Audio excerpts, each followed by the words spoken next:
नमस्कार। आप सभी का स्वागत है किस्से कहानियों में। आज की कहानी जीवन को सीख देने वाली कहानी है। इस कहानी से आपकी सोच बदल जाएगी। इस कहानी का शीर्षक है बुरी आदत।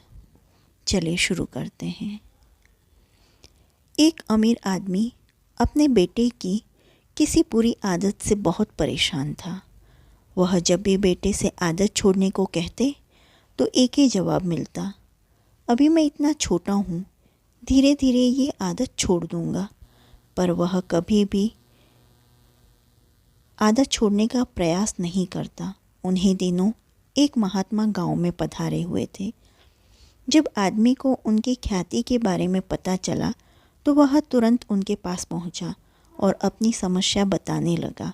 महात्मा जी ने उनकी बात सुनी और कहा, ठीक है, आप अपने बेटे को कल सुबह बगीचे में लेकर आइए, वहीं मैं आपको उपाय बताऊंगा। अगले दिन सुबह पिता पुत्र बगीचे में पहुँचे। महात्मा जी बेटे से बोले, आइए हम दोनों बगीचे की सैर करते हैं। और वो धीरे धीरे आगे बढ़ने लगे। चलते चलते ही महात्मा जी अचानक रुके और बेटे से कहा, क्या तुम इस छोटे से पौधे को उखाड़ सकते हो? जी हाँ, इसमें कौन सी बड़ी बात है। और ऐसा कहते हुए बेटे ने आसानी से पौधे को उखाड़ दिया। फिर वे आगे बढ़ गए और थोड़ी देर बाद महात्मा जी ने थोड़े बड़े पौधे की तरफ इशारा करते हुए कहा, क्या तुम इसे भी उखाड़ सकते हो? बेटे को तो मानो इन सब से कितना मज़ा आ रहा हो। वह तुरंत पौधा उखाड़ने में लग गया। इस बार उसे थोड़ी मेहनत लगी, पर काफ़ी प्रयत्न के बाद उसने इसे भी उखाड़ दिया। वे फिर आगे बढ़ गए और कुछ देर बाद पुनः महात्मा जी ने एक गुड़हल की पेड़ की तरफ इशारा करते हुए बेटे से इसे उखाड़ने के लिए कहा।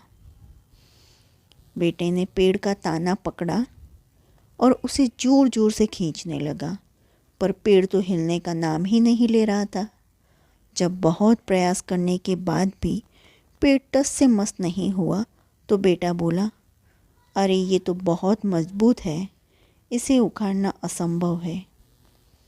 महात्मा जी ने उसे प्यार से समझाते हुए कहा, बेटा, ठीक ऐसा ही बुरी आदतों के साथ होता है। जब वे नई होती हैं तो उन्हें छोड़ना आसान होता है, पर वे जैसे जैसे पुरानी होती जाती हैं इन्हें छोड़ना मुश्किल होता जाता है। बेटा उनकी बात समझ गया और उसने मन ही मन आज से ही आदत छोड़ने का निश्चय किया। जो आपको ये जीवन में परिवर्तन लाने वाली कहानी पसंद आई हो तो